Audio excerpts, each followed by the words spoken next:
जैना और उसका प्रेमी लेई प्यार में पागल हैं। वे इस समय कुछ बड़ा करने के लिए कोर्ट रूम में हैं। कुन नाम का एक विश्व प्रसिद्ध गैंगस्टर पकड़ा गया है और उसे हत्याओं, हमलों, डकैती और कई अन्य अपराधों के लिए दोषी ठहराया जा रहा है। उसका वकील होने के नाते जैना जज के फैसले के खिलाफ स्टैंड लेती है। अचानक उसका प्रेमी लेई लोगों के बीच से उठता है और सभी पर गोलियां चलाने लगता है। वह अपने गिरोह के सदस्यों में शामिल हो गया है जो कुन को बचाने के लिए यहाँ है। कोर्ट रूम में मौजूद सभी लोगों को मारने के बाद जैना और लेई बाहर निकलने लगते हैं। कुन उन्हें हथकड़ी से बाहर निकालने का आदेश देता है, लेकिन वे केवल उस पर हंसते हैं। अचानक कुन ने उनके हाथों में एक विस्फोटक देखा जिससे कुन को उड़ा दिया गया और दोनों वहां से भाग निकले। सीन फ्लैशबैक में दिखाया जाता है जब जैना को पहली बार कुन ने पकड़ा था। उसने लेई के सामने उस पर हमला किया जो अपनी आवाज नहीं उठा सका क्योंकि वह कुन की पावर से डर गया था। उस समय उसने कुन से बदला लेने की कसम खाई। उसने जैना को उठाया, ये बताते हुए कि उनका जीवन एक दूसरे के लिए है। वर्तमान में वापस कुन को मारने का दोनों का सपना आखिरकार पूरा हो गया। बाहर स्वॉट टीम सुनवाई खत्म होने का इंतजार कर रही है।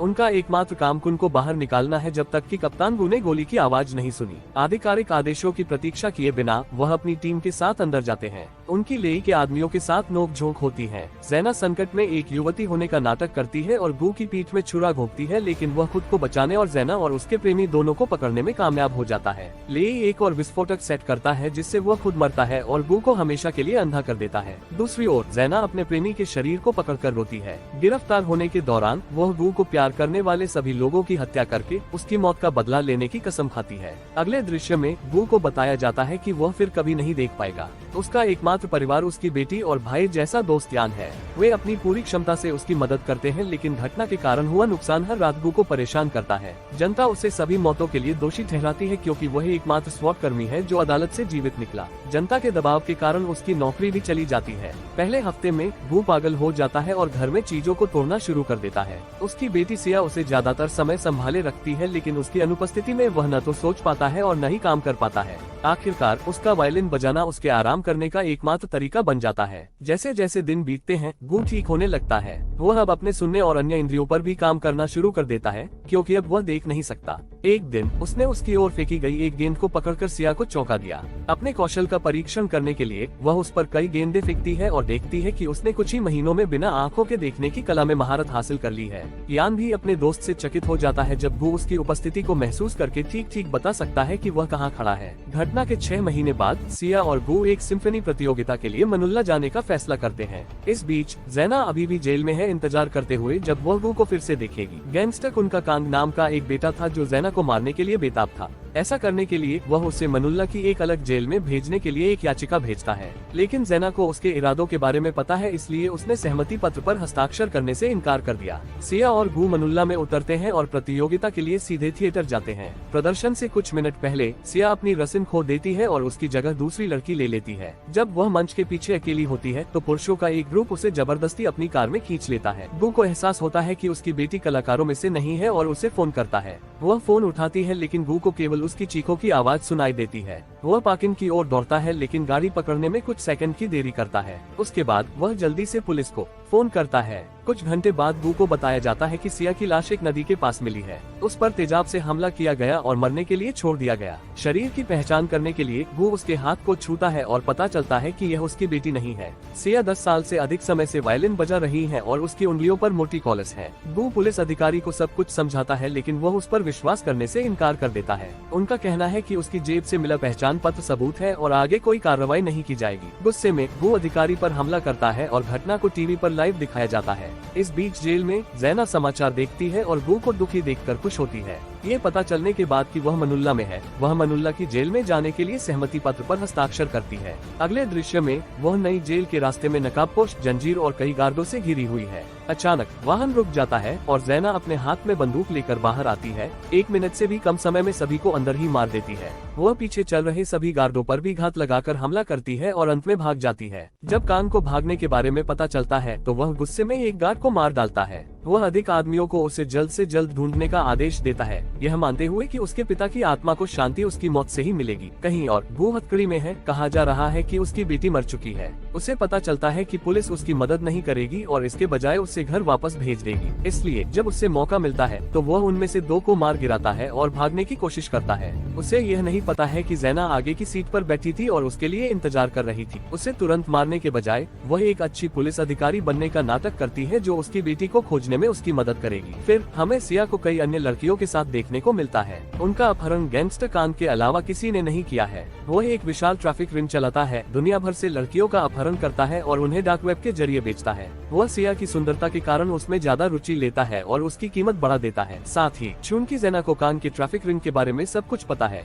वह गू को बताती है कि वे उसकी बेटी को कैसे ढूंढ सकते हैं। पुलिस उनकी मदद नहीं करेगी क्योंकि जब कान के कारोबार की बात आती है तो उन्हें अपना मुंह बंद रखने के लिए रिश्वत दी जाती है। भले ही ज़ेना अंत में सिया को मारना चाहती है, लेकिन तब तक वह गू के पक्ष में रहने को तैयार है। वे ज़ेना को चारा के रूप में इस्तेमाल करने का फैसला करते हैं और उस जगह पर पहुंच जाते हैं जहां तस्वीर की गई लड़कियों को रखा जाता है। उसकी मदद से गू को एक लोकल डीलर का नंबर मिलता है जो लड़की को लेकर उन्हें एक बूढ़ी औरत के पास भेजता है। वो ये जांच करती है कि लड़कियां उनके ग्राहकों के लिए ठीक है या नहीं। वह ज़ेना को जाने देती है, लेकिन महसूस करती है कि गू अच्छे इरादों के साथ नहीं है। ज़ेना को अंदर भेजने के बाद महिला गू पर बंदूक तानती है, लेकिन वह गोली चलाने से पहले ही उसे नॉकआउट करता है। फिर वह ज़ेना का पीछा करता है, लेकिन ठीक बाद दोनों पकड़े जाते हैं। अब तक डार्क वेब पर लाइव स्ट्रीम शुरू हो चुकी है। कई ग्राहक लड़कियों को एक के बाद एक प्रदर्शन करते हुए देख रहे हैं, पैसे की बोली लगा रहे हैं। जब सिया की बारी आती है तो वह वायलिन को खूबसूरती से बजाती है। कान लाइव स्ट्रीम को बंद कर देता है और लड़की को अपने लिए चाहता है, लेकिन जब वह उसे छूने की कोशिश करता है तो वह उस पर हमला कर देती है। कान कल उसे सबक सिखाने का वादा करता है और उसकी कीमत 6 मिलियन युआन बढ़ा देता है। कहीं और ज़ेना को उल्टा लटका दिया गया है और गू को जंजीर से बांध दिया गया है। कान की साथी बेथ ज़ेना को ताना मारने आती है और उसे उसके प्रेमी की मौत की याद दिलाती है। जब ज़ेना बदले में उसका मजाक उड़ाती है तो उसे तब तक डुबोया जाता है जब तक कि उसे चक्कर न आ जाए और फिर वापस ऊपर लाया जाए। गू हथकड़ी तोड़ने में कामयाब हो जाता है, लेकिन गुंडों द्वारा आसानी से काबू में ले लिया जाता है। जब बेथ कुछ समय के लिए बाहर जाती है तो वह लड़ाई को पलटकर और उनमें से हर एक को मार देता है। वह पानी की टंकी को भी तोड़ देता है और ज़ेना की जान बचाता है। बेथ कान को बताती है कि उसने ज़ेना को पकड़ लिया है, लेकिन कैदियों की जांच करने के लिए लौटने पर ज़ेना और गू दोनों उस पर हमला करने के लिए तैयार हैं। उसे बंधक बना लिया जाता है और ये बताने के लिए कहा जाता है कि सिया कहाँ है। महिला तभी अपना मुंह खोलती है जब उसकी गर्दन पर कांच का टुकड़ा रखा जाता है। वह नहीं जानती कि कौन सी गू की बेटी है, लेकिन पिछले सप्ताह के भीतर अगवा की गई सभी लड़कियां माई नाम के एक व्यक्ति के साथ हैं, जो कान का दाहिना हाथ भी है। अचानक पुलिस इंस्पेक्टर रामा अपनी टीम के साथ घटनास्थल पर पहुंचता है। बेथ के पकड़े जाने पर ज़ेना ने उसे धक्का दिया, जिससे कांच का टुकड़ा उसके गले में जा घुसा और उसे मार डाला। फिर दोनों एक घर में भाग जाते हैं, जो कि ज़ेना का कहना है कि वह उसका है। वास्तव में यह उन पुलिस अधिकारियों में से एक का है जिसे उसने जेल से भागते समय मार डाला था। गू को अभी भी उस पर शक नहीं है और वह अपनी चोटों को साफ करना जारी रखता है। कहीं और कान को बेथ की मृत्यु के बारे में बताया जाता है, इसलिए वह अपने दाहिने हाथ माई को भगोड़ों को मारने के लिए भेजता है। थोड़ी देर बाद रामा अपार्टमेंट के दरवाजे पर दस्तक देता है और माई उसके लोगों के साथ। गू को इसका संकेत मिलता है और वह घर में कई जाल बिछाता है। जब वे अंदर घुसते हैं तो गैस सिलेंडर फट जाता है, जिससे आधे क्रिमिनल मारे जाते हैं। माई गू पर हमला करता है, जबकि ज़ेना बाकी दुश्मनों से लड़ती है। गू मरने ही वाला है जब तक कि वह अपने द्वारा पहले से ही रखी गई रस्सी का उपयोग करके खिड़की से कूद नहीं जाता। वह फिर से हॉलवे में माई से मिलता है और उसी रस्सी का उपयोग करता है जो अब एक लिफ्ट से बंधी है। टॉर्चर किए जाने पर माई उन्हें स्टोरेज यूनिट में ले आता है, जहां चोरी की लड़कियों को रखा जाता है। वे कई लड़कियों को आजाद करते हैं, लेकिन सिया उनमें नहीं है। इसका मतलब है कि वह या तो पहले ही बिक चुकी है या फिर वह कान के घर पर अगले दिन बेचे जाने के लिए भेजी जा चुकी है। पुलिस स्टेशन में यान आता है और मामले में रामा की प्रोग्रेस के बारे में पूछताछ करता है। जब रामा ने जानकारी बताने से इनकार कर दिया तो वह अपने दोस्त की तलाश में खुद ही चला गया। इस बीच गू ने ज़ेना को चाकू की नोक पर पकड़ लिया और उससे ये बताने के लिए कहा कि वह कौन है। ये पता चला है कि उसने अपार्टमेंट में एक सड़ी हुई लाश की गंध महसूस की थी, जो कि ज़ेना ने दावा किया था कि वह उसकी थी। वह बस मुस्कुराती है और वही शब्द कहती है जो उसने तब कहा था जब उसके प्रेमी की मृत्यु हो गई थी। गू याद करता है कि वह कौन है और उसे एक पागल औरत कहता है। इससे पहले कि वे आगे बात करते, यान आता है और ज़ेना पर बंदूक तानता है। वह जल्दी से माई को मार देती है ताकि वह अकेली बचे, जो जानती है कि सिया कहाँ है। यदि वे उसे अभी मार देते हैं तो वे सिया को कभी नहीं देख पाएंगे। ज़ेना गू को अपने दोस्त और अपनी बेटी के बीच किसी एक को चुनने को कहती है। बिना किसी हिचकिचाहट के गू अपनी बेटी को चुनता है और यान को छुरा मारता है, लेकिन इतना गहरा नहीं कि वह मर सके। उसके बाद दोनों एक कार के अंदर बैठते हैं और अपने अतीत के बारे में बात करते हैं। ज़ेना ने खुलासा किया कि उसे उसके पिता ने एक गैंग को बेच दिया था, जिसे उसने कुछ सालों बाद मार डाला था। उसके जन्म के बाद से उसका एकमात्र परिवार उसका प्रेमी रहा है। यही कारण है कि वह उसकी बेटी के सामने गू को मारना चाहती है और उसकी बेटी को अपने जैसा व्यक्ति बनाना चाहती है।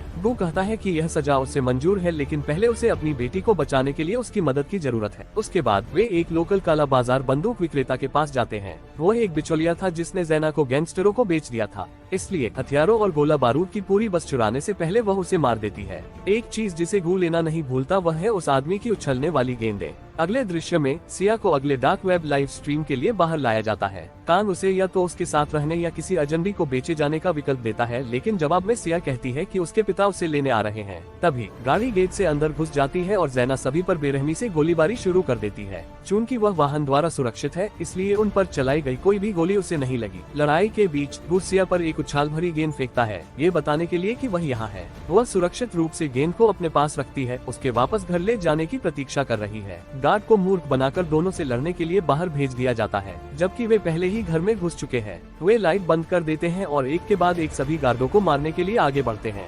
आखिरकार कान केवल अपने वकील और सिया के साथ रह गया है। वकील भी उसे यह कहकर छोड़ देता है कि वह मर जाए तो अच्छा है। कान सिया को एक टाइम बॉम्ब लगाता है, लेकिन कुछ और करने से पहले उसे जैना द्वारा गोली मारकर हत्या कर दी जाती है। इसके बाद वह सिया को जंजीर से उल्टा लटका देती है। अगर गू को पता चले कि वह कहाँ है तो वह उसे बचा सकता है, इसलिए वह उछाल वाली गेंद उस पर फेंकती है। गू गेंद को पकड़ता है और आसानी से उसका पता लगाता है। उसने अपनी बेटी को पकड़ने से ठीक पहले जैना को भी गोली मार दी, लेकिन बम अभी भी सिया के साथ जुड़ा हुआ है। ठीक उसी समय ज्ञान आता है, ये दिखाता है कि उसका घाव घातक नहीं था। वह बॉम्ब को डिफ्यूज करने के लिए डिवाइस देकर गू की मदद करता है। योजना काम करती है और अंत में सभी अच्छे लोग बच जाते हैं। अंतिम दृश्य में यान और सिया गू को जेल में देखने आते हैं। वे लाइफ और डेटिंग के बारे में बातचीत करते हैं। इस तरह के और वीडियो के लिए सब्सक्राइब करें, नोटिफिकेशन चालू करें और चैनल की मदद करने के लिए लाइक करें। देखने के लिए धन्यवाद।